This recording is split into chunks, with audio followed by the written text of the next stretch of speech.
অসম চৰকাৰৰ শিক্ষা বিভাগৰ সকলোখিনি কাম নিয়মমতে হৈ আছে, সময়মতে হৈ আছে, কিন্তু LPUP শিক্ষক নিযুক্তিৰ যি আপডেট কিন্তু এতিয়ালৈকে সঁচাকৈ ভালকৈ হৈ নুঠাটো বহুত বেছি চিন্তনীয় বিষয়, বিশেষকৈ মেৰিট লিষ্টৰ খবৰ। পুনৰবাৰ আমি মেৰিট লিষ্টৰ খবৰ দিবলৈ চেষ্টা কৰিম। আমি যিমানখিনি তথ্য লাভ কৰোঁ সকলোৰে সৈতে শ্বেয়াৰ কৰিম।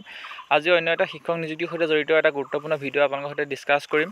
সকলোৱে ভিডিঅ'টো লাইক এটা কৰিব, নতুনকৈ আহিছে যদি আমাৰ চেনেলটো ছাবস্ক্ৰাইব কৰি থ'ব, কানেক্ট হৈ থাকিব, সকলো ধৰণৰ অফিচিয়েল ইনফৰ্মেশ্যন আপোনালোকে পাই থাকিব।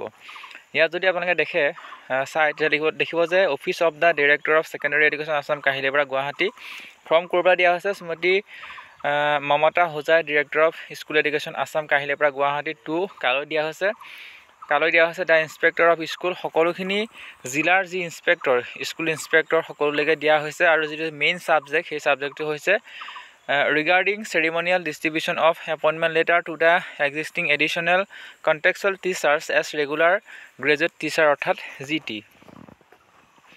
থুলমূলকৈ যদি পঢ়ি দিওঁ তেতিয়াহ'লে দেখিব যে with reference to the subject cite above, I would like to inform you that the ceremonial distribution of appointment letter to the existing additional teachers as regular graduate teacher will be held on 15 February 2025 at 4 p.m.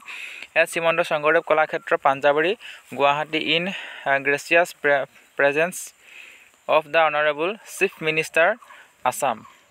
অৰ্থাৎ মুখ্যমন্ত্ৰী মহোদয়ৰ উপস্থিতিত 15 ফেব্ৰুৱাৰী তাৰিখে শ্ৰীমন্ত শংকৰদেৱ কলাক্ষেত্ৰত এই যি contractual additional teacher থাকি গৈছিলে, তেওঁলোকৰ পাৰ্মানেণ্ট কৰিবলৈ থাকি গৈছিলে GT টিচাৰ, সেই টিচাৰসকলক এপইণ্টমেণ্ট দিব 15 তাৰিখে।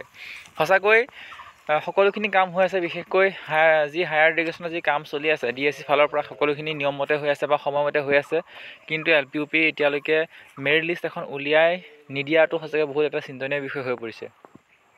বিশেষকৈ 15 ফেব্ৰুৱাৰীৰ পৰা যি নতুনকৈ অনলাইন এপ্লাই হ'ব, তাৰ অনলাইন এপ্লাই আগতেই গোটেইখিনি কাম সমাপ্ত কৰি ফাইনেল মেৰিট লিষ্ট উলিয়াই দিম বুলি আচলতে শিক্ষামন্ত্ৰী মহোদয়ে সংবাদ মাধ্যমৰ আগত প্ৰকাশ কৰিছিলে, কিন্তু সেই কথামতে কিন্তু এতিয়ালৈকে কাম হোৱা নাই। আৰু এতিয়াৰ পৰা 15 তাৰিখৰ ভিতৰত গোটেই কাম সমাপ্ত কৰাটো সম্ভৱো নহয়। হয়তো 2-3খন বা 1 বা 2খন মেৰিট লিষ্ট ওলোৱাৰ এটা ৰাস্তা আছে, কিন্তু ফাইনেল মেৰিট লিষ্ট 15 তাৰিখৰ আগত উলিওৱাটো এটা অসম্ভৱ হৈ পৰিছে প্ৰাথমিক শিক্ষা বিভাগৰ ফালৰ পৰা।